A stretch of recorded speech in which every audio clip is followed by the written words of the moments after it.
Hello and welcome to Good Evening Britain, a Force for Good's weekly show coming to you live from our studios here in the heart of the great British city of Glasgow with me, your host, Alistair McConnachie. We are broadcasting on all our digital platforms throughout the United Kingdom and across the world. We're bringing you quality, pro-UK comment and analysis every Wednesday from 7 until 8 p.m. on Facebook, on YouTube, on X, and also on TikTok. Great show lined up for you this evening. As you can see running along the bottom there, our 28-day crowdfunder ends during this show. It ends at 7:30 tonight, and we'll be able to tell you how much we've made. We're aiming for 70% of our total, which would be 1,800 quid, which would be great. We're currently at 1,620. Can we get the extra £180 in while we're on the show? We shall see. We shall see. But that is really going to help whatever happens to get us through the next 6 months to the end of the year, so we can continue to bring you the quality analysis and the patriotic comment that you've become acquainted to by now. Also, at the bottom of the hour, we're very, very pleased to have one of Britain's biggest YouTube content creators as a guest. Nick Buckley, MBE, is going to be on. Nick has run for Mayor of Greater Manchester twice, and at the last time that he ran, he came third. He is something of a personality. He's been on quite a few shows, and he became fairly famous back in 2020 when he was sacked from his own charity for complaining about all the BLM carry on. And he wrote a book as a consequence of that. And indeed, he's written several books since then, and he's got another book coming out this week. So lots to talk about with Nick Buckley, MBE, at the bottom of the hour at 7:30. He's going to be on for 25 minutes and can't wait to chat with him and find out all about his very interesting life and everything he's got to say, which really is quite remarkable. Now, if you're on TikTok, I'm afraid you won't see the interview because it's being conducted here via StreamYard. So we'll end the TikTok broadcast at 7:30, but you can watch it on our YouTube channel or our Facebook channel /UK, a force for good, as always. So yeah, busy week. We were out again on Saturday the 5th there. We had a 9-man team at our street stall here in Glasgow. Really good day. Met a lot of people and chatted to a lot of people. And as always, people love to see us there. We've got one or two pictures that we'll throw up of our amazing team at the stall. And let's see where we are. Yeah, there's one right there. That's 6 of us. There's me on the right-hand side as you're looking at the screen. Great team. Another 3 guys couldn't fit in around the table. That was the problem. So many of us, we couldn't even fit in. Okay. Now there's a shot. Isn't that great? These t-shirts, by the way, they're available at our teespring.com store. Go to teespring.com and you'll get them, or just go to our shop, actually, and there's a link to our Teespring store there as well. Okay.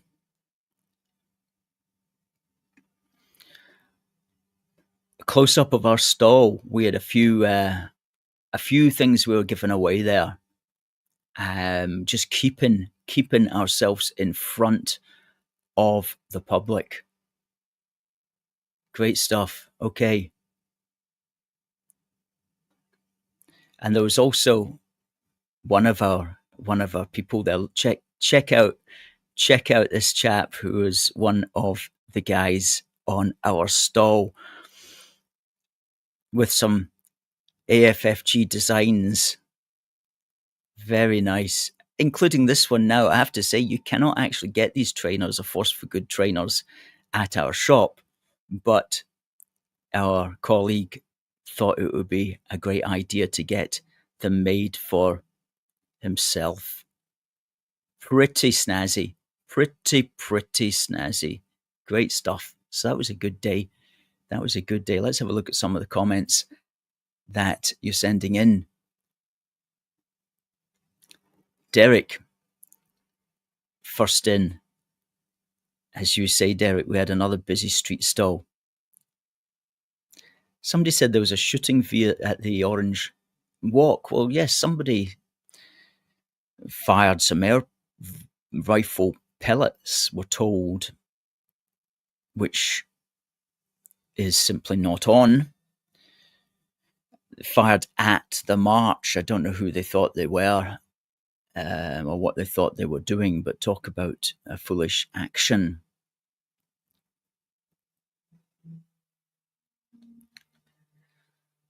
Yet social media, Derek says, seems to be quite quiet about it. Yes, there's just not the information about it that around, unfortunately.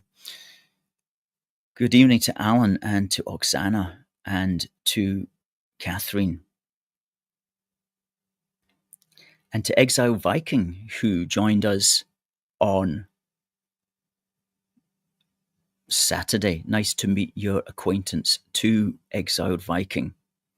Christopher says, a wonderful British evening to all fellow unionists. Hi to Anthony. Alan says, epic shoes, aren't they just? Let's have a look at them again. Epic shoes.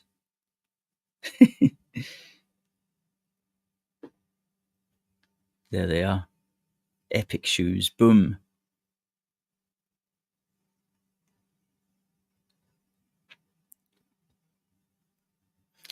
Yes. Well, folks, we've got Nick Buckley, MBE, coming up at the bottom of the hour.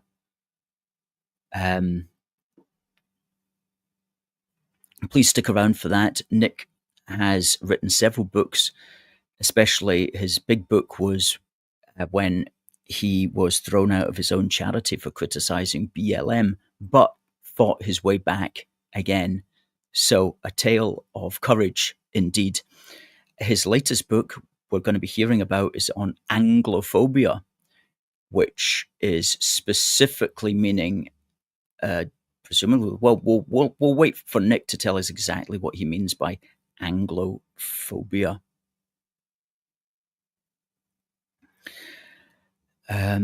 Good. Now,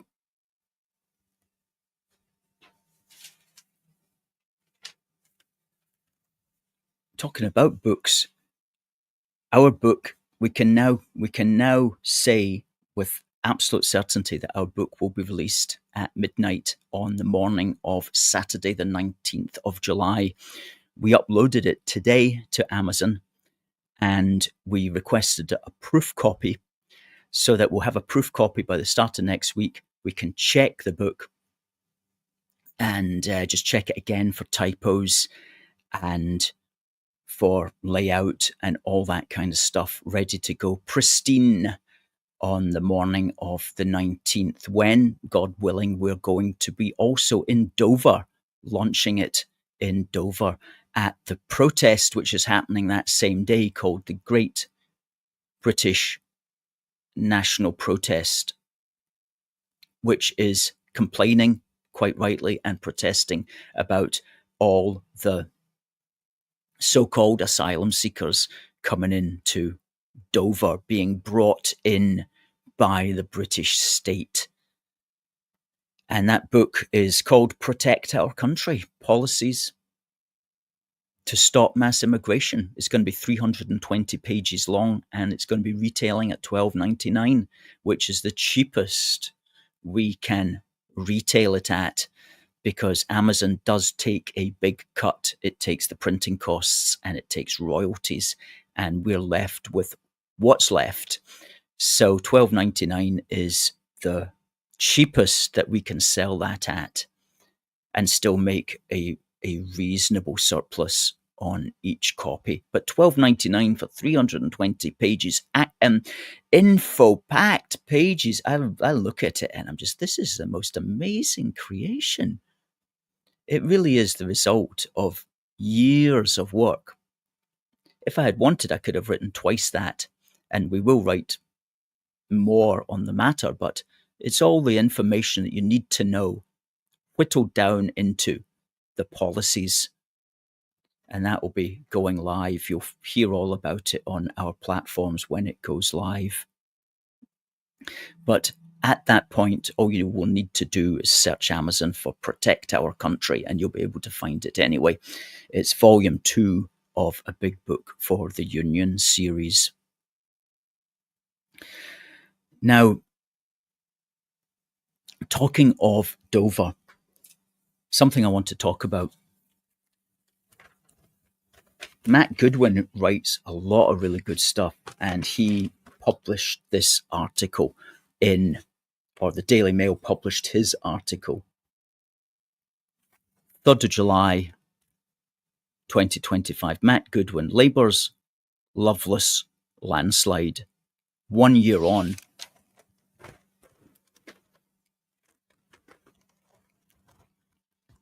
A nation that cannot control its own borders is not a serious nation. A country that cannot keep its own people safe will not survive.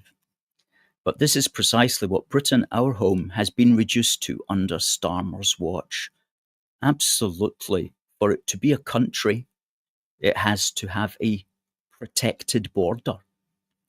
And if a country will not have a protected border, it means it can't keep its people safe and it won't survive. That's why we came up with the idea for our book, which is Protect Our Country.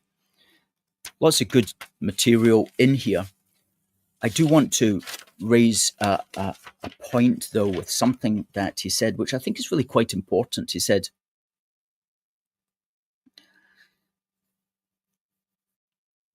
since Labour took office almost exactly a year ago, almost 50,000 migrants, mainly young men, have entered Britain illegally, taking the total since 2018 to more than 170,000. Now, he's talking about the gentlemen who cross the English Channel in their sailing equipment. 170,000 since 2018. Now, he's saying here that they've entered Britain illegally.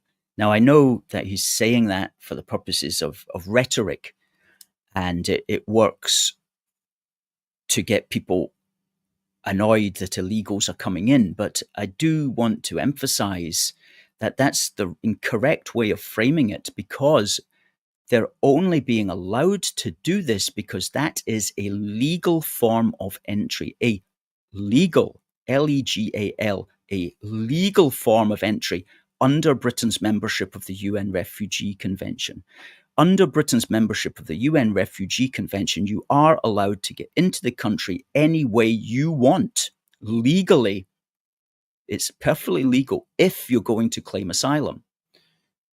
It's all related back to the 1950s, when they thought that people were getting turned away at the borders during the war and all that kind of stuff. So they decided that they would change, that they would set up this convention, which would enable people to get in surreptitiously into a nation and be allowed to do that legally if they could claim that their life was in danger. So the reason these 170,000 have got in is because they are legally allowed to do that under the UN Refugee Convention. So if you're calling them illegals, you're misunderstanding the solution, because the solution is to render them illegal, because right now they're illegal. So we must render them illegal so that we can then punish them for illegal entry. But so long as we remain within the UN Refugee Convention, they are legal and they are legally entitled to come in that manner. So the answer is to ensure that that form of entry is made illegal so that they can then be punished with the deterrent of prison. Now, how do you do that? We cannot do that under the UN Refugee Convention. So we have to leave the UN Refugee Convention and we have to set up our own refugee convention. And so if you keep talking about it, them being illegal, you're not properly explaining what's happening. It's important to understand that anyone making a claim under the UN Refugee Convention must be considered to be exercising their legal right to do so under the UK's membership of that convention. And so the tendency of some politicians to refer to those who, for example, cross the channel in small boats as illegal immigrants is a serious confusion of their status. So like it or not, under Britain's membership of the UN Refugee Convention, they are to be considered legal, despite entering in this subversive manner. And that's the major reason why we can't stop the traffic under present circumstances, because it's legal. And you could even question whether the gangmasters are doing anything illegal, because they're really just allowing these people to exercise their legal right. So it's a key policy in our new book, Protect Our Country, which you'll be able to get off amazon.co.uk, that the UK must leave the UN Refugee Convention in order that we can declare such passage to be illegal.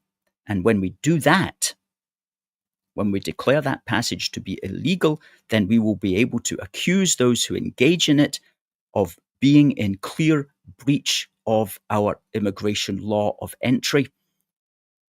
And we will be able to punish these prison people and send them to prison. And believe me, that will stop the traffic very quickly. And we won't have to do it to very many, and we won't have to do it for very long until the rest of the world gets the message. So that's a core part of our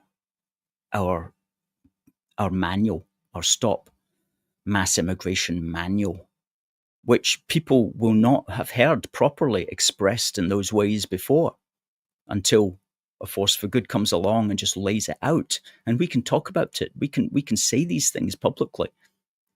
We've got nothing to lose. We are sitting far enough back to be able to see the big picture and to be able to explain the answer as clearly as we possibly can.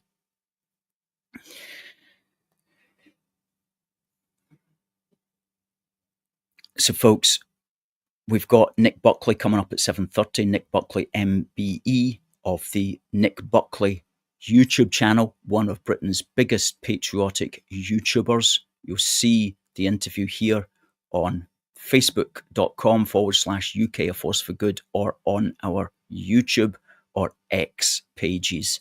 A fantastic chat with a lot to talk about.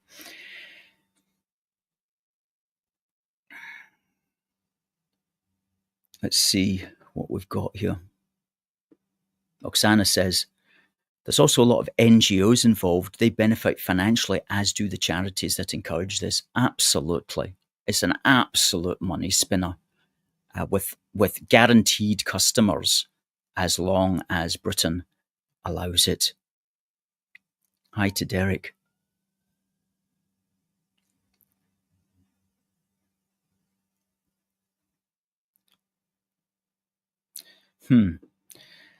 Now, Macron is in the United Kingdom at the moment, and who knows what they're discussing behind closed doors. But I'd like to just mention something about the French, if I may. And again, this has been in the news. Why can't the French stop the boats? Now, last week, in what was probably a staged incident, some French police did go and sink a dinghy in small waters with a Stanley knife. And it solved the problem for all of an hour or so anyway. It certainly stopped these folk coming across. And people will say, why can't the French just do more of that? And it's a valid complaint at some level. But think about it this way. If you're a French official, okay, these people are only on your beach because they're trying to get to Britain. And they're only trying to get to Britain because Britain is allowing it. Britain is allowing these people to cross. So long as we are members of the UN Refugee Convention, we are obliged to let these people try to claim asylum. We can't punish them. We should be able to, but we can't. Not only that, but we do have a political class which in the last 50 years has developed in such a way to mollycoddle these people, to give them, to take their concerns seriously, put it that way. So they're all trying to get to Britain. The only reason they're in France is to get to Britain. So why should the French lift a finger when they know that so long as Britain allows these people entry, there's always going to be thousands upon thousands upon thousands of these young men making it to the coast of France? If I was a French official, I would say, I'm not doing anything until Britain sorts itself out. I'm not here to solve the problem that Britain has created. Okay, so at the moment, the French won't stop the boats seriously, regardless of how much money we give them, because they quite rightly see it all as Britain's fault. And they know that the people in Calais are only in Calais to get to Britain because they've been drawn into France by the promise of getting to Britain. Therefore, why should the French lift a finger? Why should they lift a finger when Britain does nothing to disincentivize this traffic? Why should France do the hard work? It's Britain that's causing the issue. It's Britain's fault that they're in France in the first place. However, I believe that once Britain does properly clamp down and once Britain is seen to be serious and is no longer putting up with this, then the French will turn around and they'll say, okay, finally, now it's worth our while to get out of bed, to get serious, because we know that the British are not going to tolerate this any longer.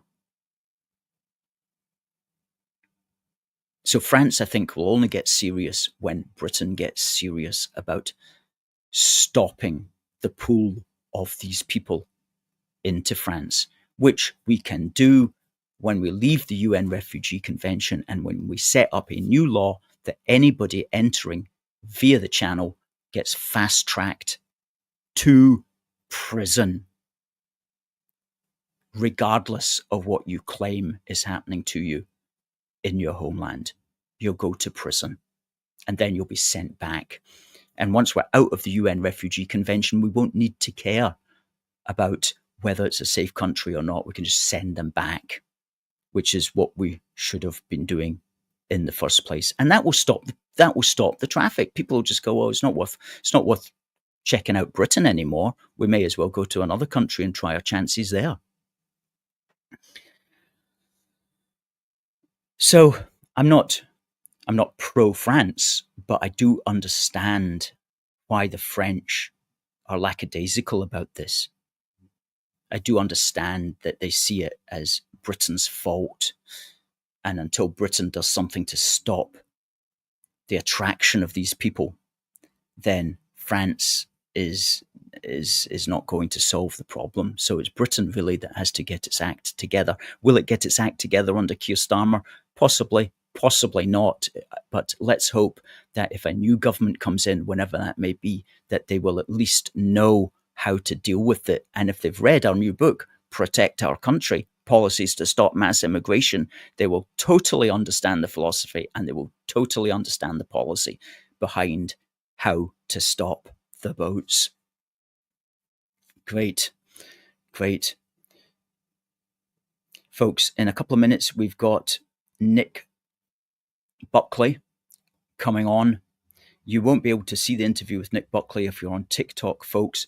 Just head over to YouTube or Facebook and you'll find it there.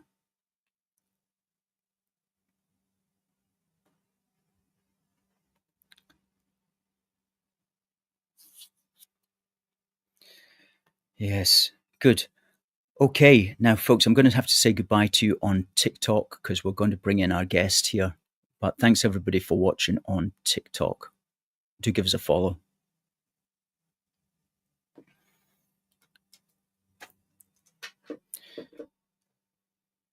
Now, folks, I'm going to bring on Nick Buckley.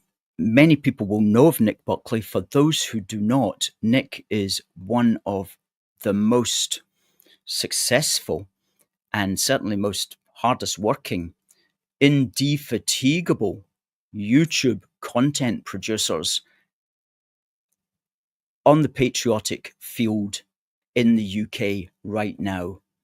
Every day, Nick is putting out valuable, informative content on his YouTube page, which you can find by simply going to YouTube and typing in Nick Buckley, MBE. Nick is also a prolific author who's been writing a book every year since 2020, and he's got a new book to talk about tonight as well. So we've got 25 minutes with Nick. Let's see how much we can pack in. And folks, please do say hello to Nick. Good evening, Nick. Good evening, and thank you for having me. Very welcome, very welcome. Well, you, myself, on your show back on the 25th of April, and I was to be on it, and I looked at the clip that you put up today back then, and it's got over 8,000 views. So I was totally delighted by that. Over 8,000 views and over 200 comments, which is the sort of traction a Force for Good can only dream of, quite frankly. But down to your hard work and your constant work. And were you working on a video today by any chance? I edited a video today and got it out. It was part of a video I did with the actor James Dreyfus, who was in Gimme, Gimme, Gimme and The Thin Blue Line. And the clip is all about us talking about how poor sitcoms are in the UK at the moment, because I don't watch them. Best comedies really were from the 70s and the 80s. Absolutely, absolutely. I think so. I think so. The Basil Fawlty series, I think, was my favourite in the 80s. In the 70s, probably Dad's Army. Yeah, Dad's Army. Then, also looking at Porridge, Open All Hours, Rising Damp. I mean, the list goes on and on and on. Well, you're a bit of a cultural commentator in your books, which are infused with that sort of those sorts of ideas. Do you have any theories as to why entertainment may have shifted in some way? Oh yeah, it started in the 80s with the cancel. I mean, we had a program in the 80s, primetime TV, called The Comedians, and we had people like Bernard Manning on The Comedians in the early 80s, and Bernard Manning is now seen as unbearable, untouchable, a racist, and he told racist jokes, but so did everybody those days. I'm not saying it was the right thing, I'm not saying it was the wrong thing. They were the sort of jokes we told on the circuits around north of England. He got cancelled. Benny Hill is one of the most successful comedies the BBC ever exported around the world are still being shown now in countries. Benny Hill, we cancelled it in the UK because, it's just politically incorrect, chasing women. It started in the early 80s with political correctness, and the modern term of that now is wokeness. And people like that don't have a sense of humour. They really don't. I remember, back in the 90s, I think it was, you're talking about exporting Benny Hill to America. There was a prison riot kicked off in one of the American prisons because the warders wouldn't allow the Benny Hill show to be shown, which always kind of puzzled me. But it was probably because the prisoners were just watching it for all the women running around, and that was their weekly thrill, as it were. But no, you couldn't really do that.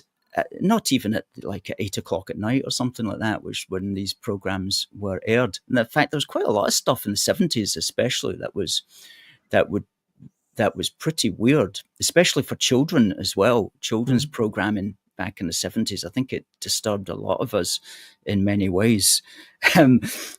Some weird programs. Anyway, talking about cancelled though, and your first book was called Lessons in Courage. And there it is there, How I Fought Back Against Cancel Culture and Won. And, well, firstly, can you give us just a quick analysis of what that book's about, before I ask you one or two more questions about it? Sure. So most people know me from 5 years ago when I was cancelled because I criticised Black Lives Matter online at the height of Black Lives Matter. Not because I was brave, but because I was stupid. I thought I was a free person with free speech in a free country, and I just gave my opinion. I had no idea what was coming down the track. I wasn't brave. I was naive. But I got sacked from the charity I founded by the trustees, who were my friends, personal friends. They emailed me saying, "You're sacked." People online are saying you're a Nazi, which was amazing because 6 months before I was awarded an MBE from our late Queen for all the work I've done. So 6 months, hell of a fall, that MBE to Nazi in 6 months. So they sacked me over email, and my life fell apart for the first week. I was self-pity, what have I done now? I'm sorry I've done this. What can I do? My life. So I was just pathetic. And after a week, I heard this little voice inside my head saying, "What are you doing? Get up, brush yourself down, fight back. You're not going to get the charity back. That's done. But you need to save your reputation, because if you don't save your reputation, you're unemployable for the forever." So I got back up, I fought back, and in 5 weeks, I beat the board at the charity. I forced them all to resign in disgrace. I appointed a new board. I approved the new board. The new board offered me my job back, and I got my job back. So from thinking I couldn't get the charity back, within 5 weeks, I beat them all. I beat the online crowd. I beat the people calling for me to be executed. And I beat them all. And then I analysed and had a look inside about how that happened. And I realised, first of all, they were all so easy to beat. I sound a bit glib now. It wasn't easy at the time. I was going through hell.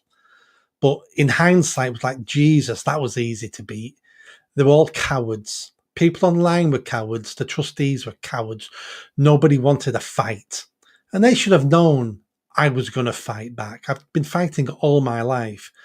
And then I thought, what do I do now? I've got my job back. Wonderful. I should keep my mouth shut now. I should stop talking about politics. I should carry on with my nice life, with my really good wage, with a job I love, with a job that I excel at, that I'm seen an expert in. I should just shut up now. And that little voice came back to me and said, "You sound like a coward now, Nick. You sound like a coward. They may not have beat you. They may not have beat you to death, but they've beaten you enough to make you shut your mouth." And that's when I said, no, this fight's not over for me, because there'll be people out there who are being treated like this, who haven't got my luck my big mouth, my experience, who are still going to get beaten down and ruin their lives. And I thought, no, I need to carry on. So I thought, I need to write a book. I need to explain how I fought this fight and why. And it wasn't like a strategy as in I do this, do that. It was, what are the things I've overcome in my life that have made me the man I am today?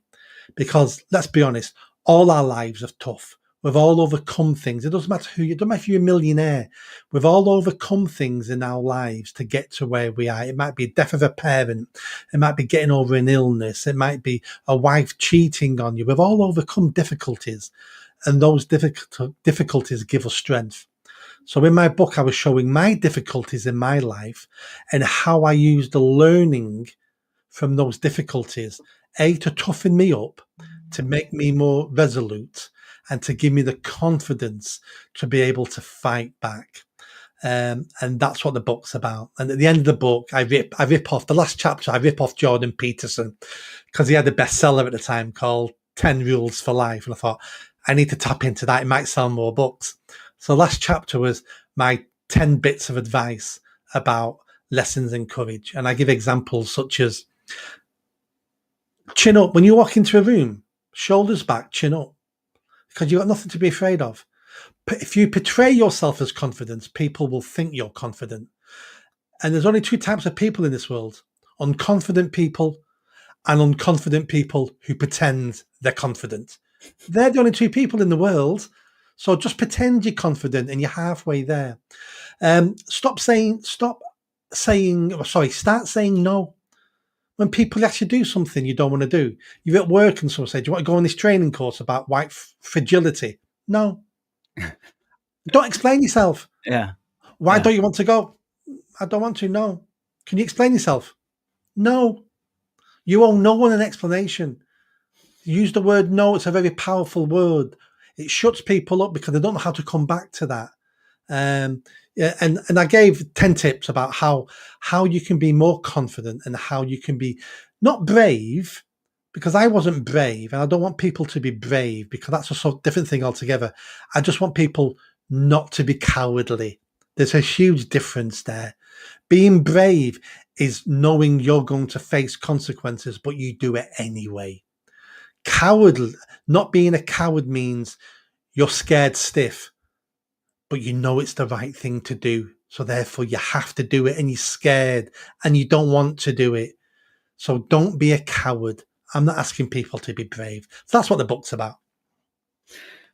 Amazing. Absolutely. And it's amazing to think that you got attacked, but not only did you fight back, not only did you get your job back, not only did you get a whole new load of trustees to work with, but it actually set you down a road now where you wrote a book to explain to others to whom such a thing might happen, how to handle it.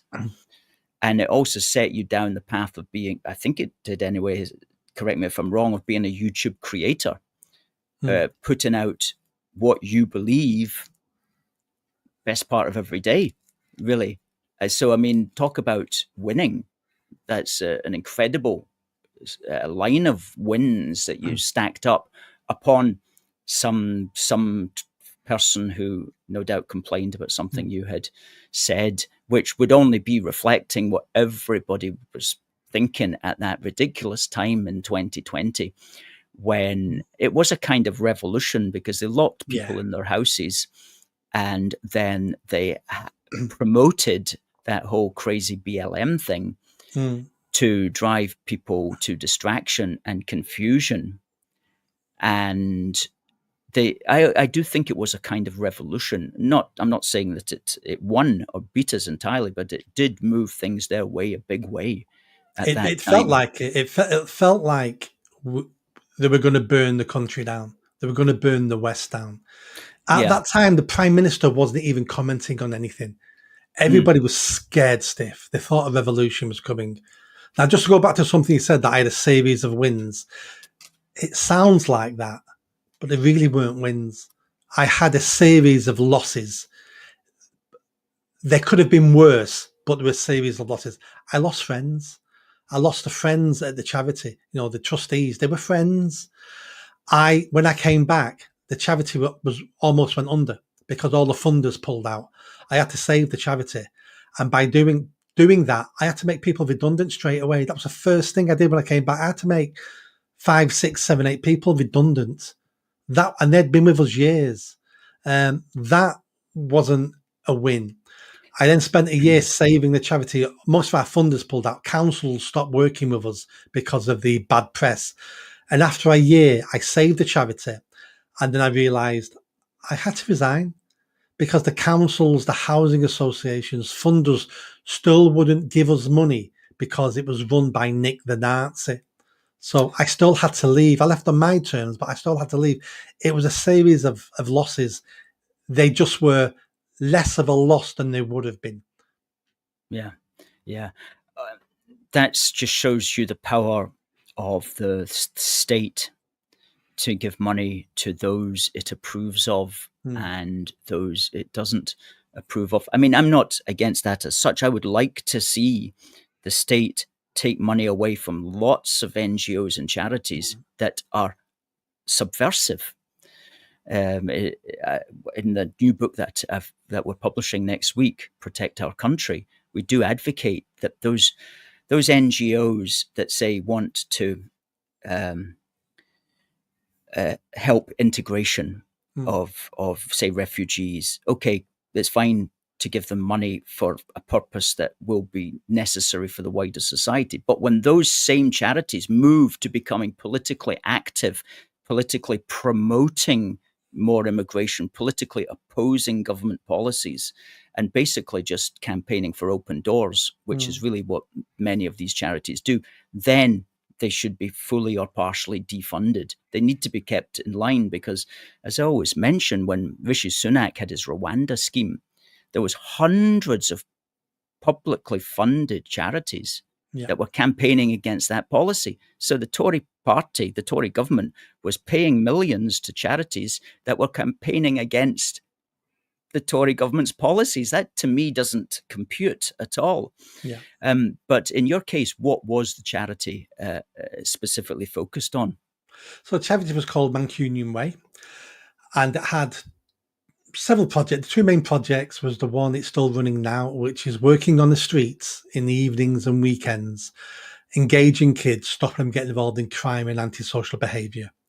And the other project it was running at the time was working with the homeless. So working on the streets in Manchester city centre, getting people off the streets, but also another project, getting people, once was off the streets, getting them jobs on building sites. And all those projects were multi-award winning projects. Excellent. Is that what also impelled you to publish your second book about begging and the problems of begging? What's that one called? I think the making of a beggar, rejecting personal responsibility. And so I read the first chapter of that on Amazon today, and I thought it was very impressive. And what inspired you to do that? That would, of course, be inspired, I presume, by your work. It is. So I've spent 20 years working with homeless people on the streets, sitting down on wet evenings, on main roads, chatting to them. Why are you here? Why are you begging? What help do you need? Do you need any support? Are you looking for accommodation? Or are you just begging for money for drugs? Do you need food? Do you need mental? So and this takes months of work with one person. This isn't, you don't sit down and suddenly get someone accommodation and help, because to begin with, they don't want anything off you. They're sick of people trying to get him help and support. They just want to be left alone to beg, to earn money for drugs. But we got hundreds off the streets, hundreds into jobs. And at one point I was advising Boris Johnson's, when he was Prime Minister, on how we need to be doing this nationally. I was speaking to his policy unit. So I'm seen as a bit of an expert at this. Controversial, but a bit of an expert. And the more I looked around Greater Manchester, and especially Manchester, the more begging I was seeing. And I can tell if someone's rough sleeping or not just by looking at him. And none of these people were rough sleeping, all begging for money for drugs. And the more I looked at them, the more I thought, they're just like everybody else, aren't they? Aren't we all beggars now? COVID had finished now. We're all begging off the state to stay at home on 80% of money, and we all want this and we all want that. And I remember having a conversation about a couple that I knew, both on 80% of their wages, having to go back to work now, and they weren't happy about it. And I realized we're becoming beggars off the state, and it's been going on all my life. And so I wrote a book on comparing everyday people in the UK to the people we see sat on corners begging with paper cups. And there's lots and lots of similarities. And it's all about rejecting personal responsibility. It's about expecting someone to do something for you. It's about feeling as a victim, feeling you've been hard done by, always blaming somebody else. And then I looked at why the government are doing it. It's the same reasons why some people put a couple of coins in a paper cup on a Friday night outside the pub. Makes us feel good. We don't do it to improve the lives of the person we're giving a couple of quid to. We're doing it because it makes us feel good. It's got nothing to do about the drug addicts on the street corner who's slowly dying over years. It's not about him or her. We don't care about them. It's about us walking away going, my mum was right. I am an amazing person because I just give him £2 and I didn't have to. And that's what the government's doing to us. The government is slowly killing us by doing more and more and giving us more and more and more. And it has to end. We need we need a fraction of the state we have now. We need to reduce taxes. We need to let people keep more of their money to sort their own lives out. And going back to what you said about funding charities, I want charities funded, but not by the government. I want me and you to fund charities, me and you to fund the charities we believe in, because we'll hold them accountable if they want our money every month. So let's stop taking more and more taxes off people, and let's create a culture where it's low tax, but we have a culture where we want to give to charities we think are valuable and put it. And if you fund a charity I disagree with, well, great, it was your money. And you can do what you want with your money. I'm just sick of the government taking our money and giving it to the wrong charities. Mm-hmm. Yes. And that's true. I suppose the idea, a lot of charities probably wouldn't survive if they were dependent upon the actual people donating money. Because bigger charities, they need, just to keep it running, they're going to need 2 or 3 people on at least the minimum wage. So to try to raise, 50, 40,000, whatever from the public per year is, for most charities, is going to be impossible. It is at the moment when we're being taxed so much. But if you could imagine the flat rate of tax was 10%, no national insurance, just flat rate 10%. We've got thousands of pounds more every year. We're more likely to go, do you know what? I want that youth club at the end of my street to continue. I am going to give him a tenner a month. But at the moment, we don't do that. We go, why is that youth club closing down? The government need to give them money. Well, no. Keep more of your own money, and then you fund the projects you want to see that are valuable to you in your area. We need to stop looking nationally and globally. I want us concentrating on our neighbours and our community and our society. We need to be concentrating more local, not on this national level, because it doesn't work. Mm-hmm.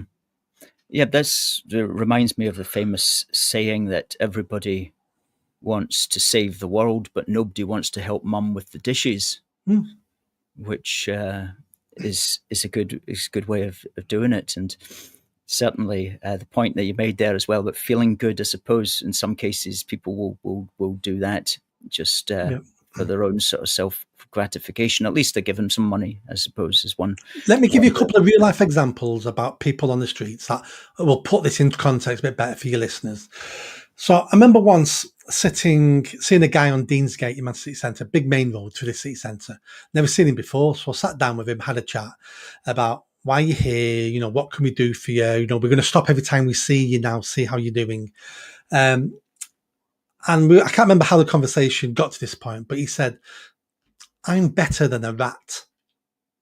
And I remember going, you're better than a rat. And he went, yeah. I went, what do you mean by that? And he went, well, rats have to climb through bins to get the things people don't want.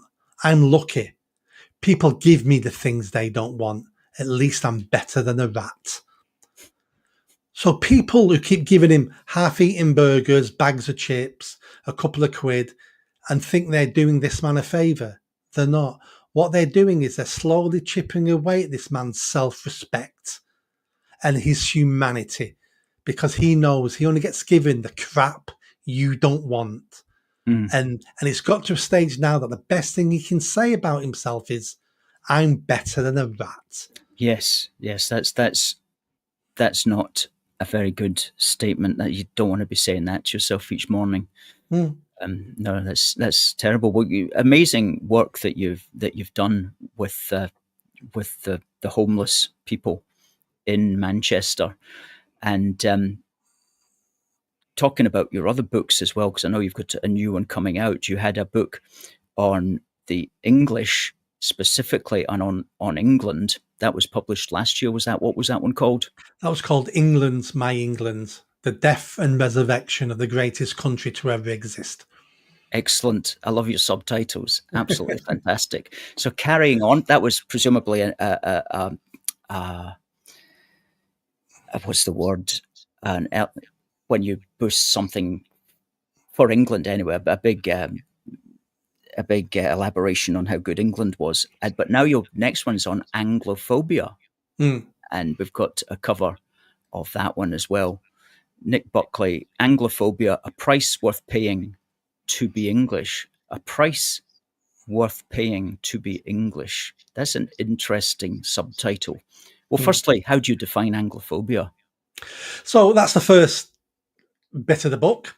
So technically, Anglophobia is the hatred or dislike of the English, but it means so much more than that now. It now means dislike and hatred of the British. It's gone beyond that. It now means hatred and dislike of the Anglosphere, meaning Britain, America, Australia, New Zealand, Canada. But it's gone beyond that now. Anglophobia now basically means dislike and hatred of white people. That's what that word means now. And I go into all this in one of the chapters of the book. Right. Well, that's very pertinent at this precise moment. And that's true. And so a price worth paying. Why would suffering hatred be a price worth paying? Have I got that? Yeah. Way of that's spot on. And I answer that in the last chapter of the book, which is called What Have the English Ever Done for Us? And I go into what the English and the British, because sometimes you can't differentiate between the English and the British. I talk about what they've done for the world. If it wasn't for this tiny island, what the world would be like. So I talk about the Industrial Revolution. We modernized the world. We created vaccines. Most of the medicines, most of the scientific discoveries, all came out of this tiny island. And then you look at what the British Empire did. We civilized large parts of the world. We gave the world our language. We gave the world the English language as the world's language. Over half of the countries in the world use English common law. I talk about, I speak to a historian about what his 10 top gifts were to the world the English created. And he talks about that. That's all in the book. So that's why it's a price worth paying. It's not that it's worth suffering hatred because we think the English are gods and we think the English, is no one as good as us. No. It's all about look what we've done for the world. And a couple of chapters as well is about why we hated. And the reason why we're hatred, it's simple. It's envy and jealousy. That's why we're hatred. That's why we're hated. And then one of the chapters talks about the psychology of the English who hate the English. So, these woke idiots, the people who want to tear down the country, the people who think we're institutionally racist, the people who think we should pay reparations for slavery. when we're the people who stopped the slave trade. People now look at the slave trade and go, that was evil. No, it wasn't evil. It was how things had always been done. And if you were alive 200-300 years ago, you would have been in favor of slavery, just like you're in favor of eating meat, because it was normal.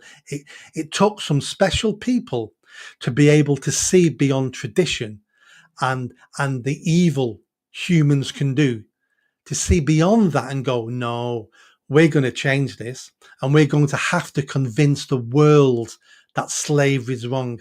And then once we stopped slavery, what did the British have to do? We bought the freedom of every slave in the British Empire, and we had to get a loan out for that. And that loan was only finished paying in 2015.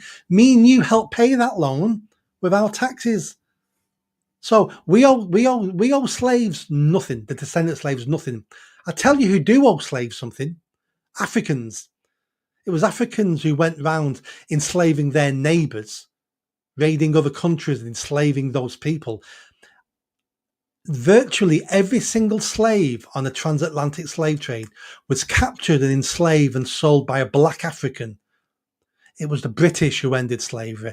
So the book is really an explanation of why we're hated.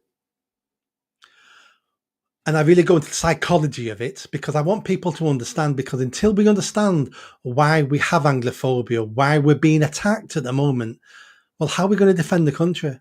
How are we going to get over this if we don't understand why we're being attacked, or why we're being attacked? So it's a book I wanted to write, and I think people are really going to enjoy it, because there's nothing else. No one else has covered this topic the way I've covered this topic. I can imagine nobody else has. And when is that going to be released? It's going to be released this Monday. It'll only be available on Amazon because I self-publish.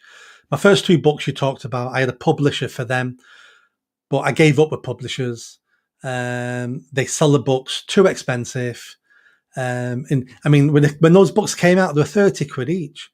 Even I wouldn't buy my book for 30 quid. You know, I'm not that special. So if I self-publish, I can sell them for like 12 quid.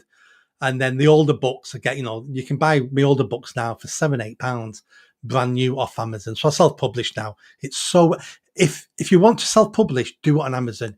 It's so easy. They give you most of the profits and you've got full control over it. It really is that easy. Yes. You won't get anything though when somebody takes your book and then resells it on Amazon for, a cheaper price. Yeah. You won't get anything. No. That's secondhand. So they've bought my book, paid, and then if they want to resell it, good on them. Right. Well, all you need to do, folks, is go to amazon.co.uk and search for Nick Buckley, and all your books will come up. And the new one, Anglophobia, will come up from Monday. And basically, all of these books, and we haven't even talked about them all tonight, but they're obviously full of wisdom, your years of wisdom. And it's so good, really, that you're able to sit down and write this stuff up and find a publisher for it. Because when you and I were growing up, there's only a certain number of authors in the whole of the United Kingdom, and they were all known, to everybody else in the country. Basically, becoming an author was an impossibility for most people. But now, your stuff should be a lot better known, and maybe someday it will be. But certainly for now, you've got the ability to simply publish them on Amazon. And if you can do the round of the various podcasts and other groups who are interested in your work, and I think with that topic you'll get a lot of people who are interested in your work, then hopefully you'll shift a few of them and help to move the debate forward. And as long as you can get some people grasping the point, then they can go on in their position in life, whether that's a politician or a lawyer or something, to carry those ideas further in their own way. And so every reader counts, whoever they are.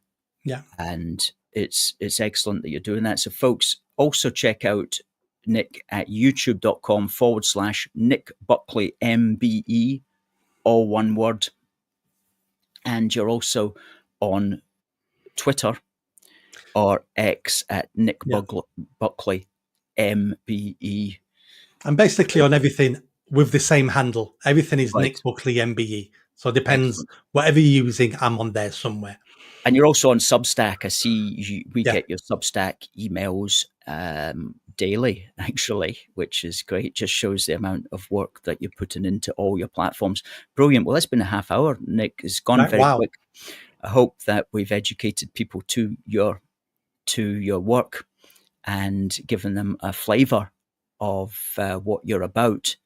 And I'd love to have you back on once the book's out. Maybe later in the year we can have you back on and we can discuss it in greater depth.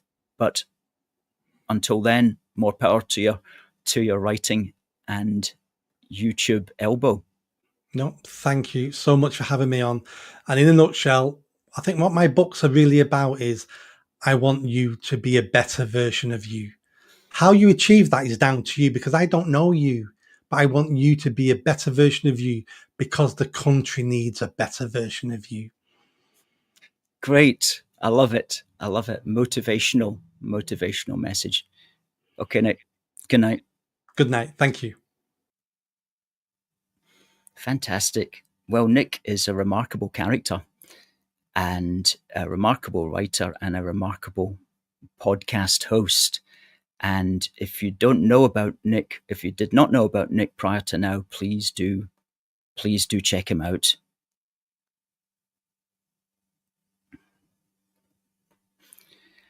Great. Well, our crowdfunder will have ended. Now, what are we at? Let me just bring it in to see where we are. Now, we were looking for 2,400. And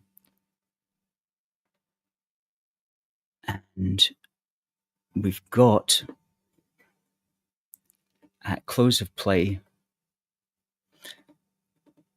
1,770. Well, do you know, folks, I said that we wanted to raise 75%. Now, 75% of 2,400 is 1,800. However, I can also tell you that we got a couple of checks, and when you add a couple of checks into that balance, it will be over 1,800. We'll give you an exact figure tomorrow. So, folks, thank you for everybody who gave there. 39 supporters, one or two of whom actually gave twice, and also somebody in the last hour was very generous, I notice.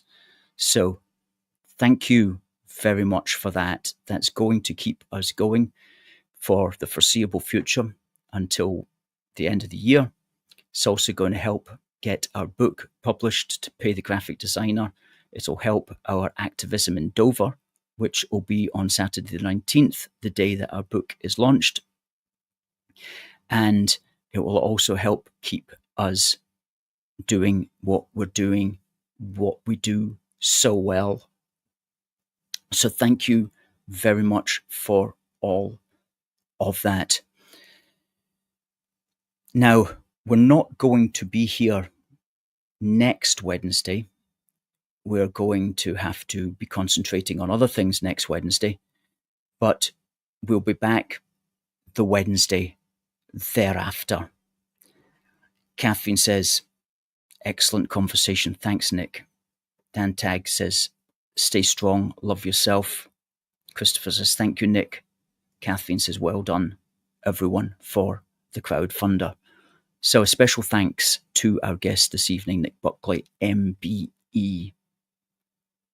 It just remains for me to say, folks, thanks for everything. Your support is so very valued. We will be back in a fortnight. Until then, God bless the United Kingdom and God save the King. See you next time.